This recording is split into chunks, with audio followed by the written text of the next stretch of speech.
When you Google vitamin D, it looks as if vitamin D supplements were the cure for almost everything.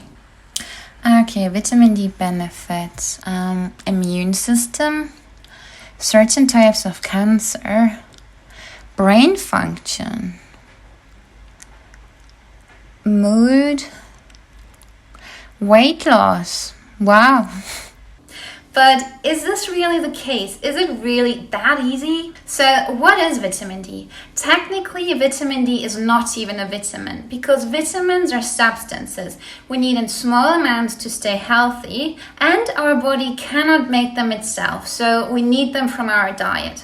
Vitamin D is a special case because our body can make vitamin D with the help from the sun. Some foods also have vitamin D. So good sources are, for example, fatty fish such as salmon, or fish liver oil such as cod liver oil. But you can also find it in egg yolks, or if you're vegetarian, certain mushrooms also have some vitamin D. Some foods are fortified with it. So I checked at home, and this is no advertisement, but this almond milk and also this coconut milk, they are both fortified with vitamin D, and also the soy yogurt. Cereal sometimes too. And it can also be taken as a supplement, but the sun is our primary source. Functionally, it doesn't matter if you get vitamin D with the help from the sun or from supplements. Both can give you healthy vitamin D levels. What is the function of vitamin D? Vitamin D has many different functions in the body, which is shown by the fact that different cell types and organs carry so-called vitamin D receptors.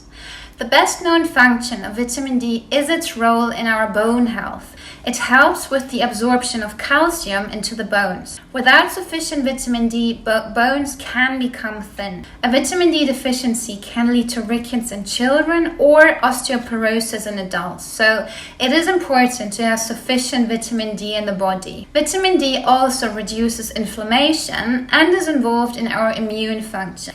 But if you get too much vitamin D, you can poison yourself with it. It's not like with vitamin C where everything that's too much is simply peed out again. When you get too much vitamin D, it can cause too much calcium to build up in the body. We call this hypercalcemia, and this can actually weaken your bones. The symptoms of a vitamin D overdose range from mild symptoms such as thirst and excessive peeing to severe symptoms such as heart problems. However, vitamin D poisoning is rather rare and can only be caused by excessive intake of high doses of vitamin D supplements. As I said, the main source of vitamin D is the sun. Excessive sun exposure is not a risk for vitamin D overdose, but for skin cancer. In natural sunlight, the skin can actually down-regulate vitamin D production. Experts do not believe that excessive sun exposure results in vitamin D toxicity because thermal activation of pre-vitamin D in the skin gives rise to various non-vitamin D forms that limit formation of vitamin D. Some vitamin D is also converted to non-active forms. And as I also said, food has also some vitamin D, but only in relatively small amounts. So as long as you're not a cod liver oil junkie, you don't need to worry. Because vitamin D is a friend of the sun, in winter we have less vitamin D than in summer. Let's look at the data from a Swedish study. So throughout the year it looks like this with the UV radiation. In summer, which is here, it's pretty high, and in the winter months here and here it's pretty low. And here you see the vitamin D levels of over 600 adults, which were measured each month via a breakdown product in the blood. And as you can see, the vitamin D levels follow the sun radiation. So the more sun radiation we have, the higher our vitamin D levels. So vitamin D is dependent on the season. Not only is vitamin D seasonal, but so are many aspects of health. It starts with infection, so winter is cold and flu season, and also the psyche can suffer in winter. Maybe you've heard of winter depression. And even the general death rate is higher in winter. In the UK, about 18% more people die in winter than in summer. This raises the question, what role does vitamin D play? I found one review that said measures to ensure that all people had vitamin D concentrations of more than 36 nanograms per milliliter year-round would probably reduce death rates significantly. But we have to look very careful at correlation and causation, because vitamin D correlates with everything that is seasonal, also negatively with mince pie consumption and positively with ice cream consumption. This means that the seasonality of a disease alone is not sufficient for a plausible hypothesis. We have to prove it. How? With randomized controlled trials. What does that mean? We have a test group and a control group. Randomized means that the participants were randomly selected. The test group gets vitamin D, the control group gets a placebo. And that's what I did.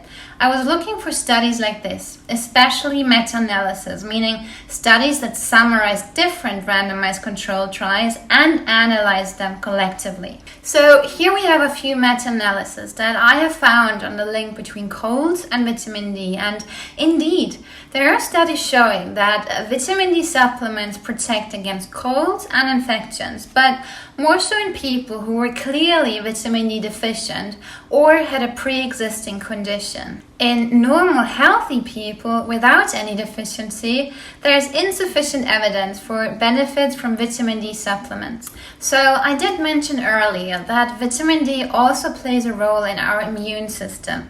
But this does not automatically mean that a particularly large amount of vitamin D is necessary for this. So maybe the vitamin D levels most people have are good enough. Just as you need petrol to drive a car, but more petrol does not make your car faster.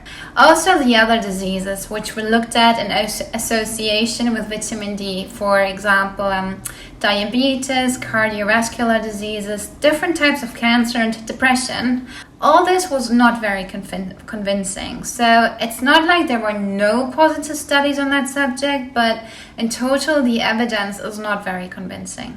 As an example, I've looked at a lot of studies looking at different health problems over the last 5 years. Most of the studies showed no relevant effect of vitamin D supplements. A few studies did, but they examined special groups. So, for example, newborn babies, patients with pre-diabetes, or who were getting a special type of therapy. The bottom line for me here is that vitamin D deficiency is bad. But if you don't have a deficiency, you probably don't need to do anything extra.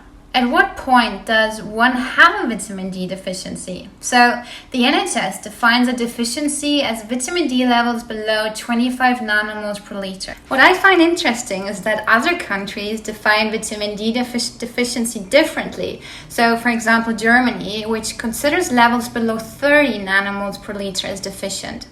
According to the NHS, vitamin D levels of more than 50 nanomoles per liter are adequate and sufficient for bone health in most people. Vitamin D levels of more than 125 nanomoles per liter are linked to harmful effects, especially if levels exceed 150 nanomoles per liter.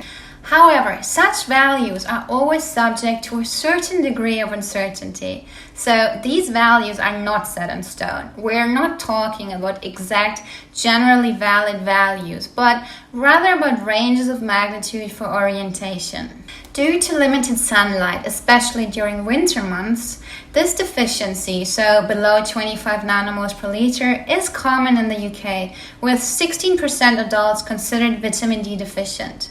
But this also shows that the majority of the population is not vitamin D deficient.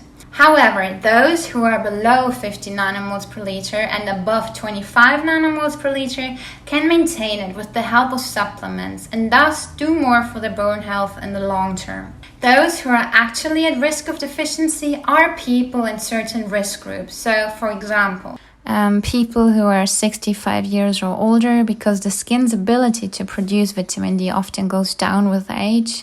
People who can't go outside or rarely go outside because they're sick. Babies, and also women who cover up. So how is vitamin D measured? The amount of vitamin D in vitamin D supplements is usually given in so-called international units. The NHS recommends a daily supplement containing 10 micrograms of vitamin D, which is 400 international units, during autumn and winter. Taking more than 4,000 international units, which is 100 micrograms per day, can lead to health problems such as kidney damage. So when I look at the doses in which vitamin D tablets are sold, there are none where one tablet exceeds 4,000 international units. But you have to be careful because everything you produce yourself with the help of the sunlight is added on top. Therefore, one should never give general recommendations. So what should you do if someone comes to you and says, we're all vitamin D deficient, you need to take vitamin D supplements in high doses? Well, you should at least be skeptical if the person who was recommending you this is also making money selling supplements. We see from this range of measurement how great the variations are between different people. So if someone tells others how much vitamin D they need without knowing their vitamin D blood levels or their lifestyle, it's like telling you when to fill up your car without knowing how much petrol you actually have in it. So when in doubt, always go to the doctor and get advice before just randomly taking vitamin D supplements in high doses. So thank you so much for watching this video again. I hope you liked it. I would love if you could leave me a comment, hit the like button and subscribe to my channel. Thank you very much.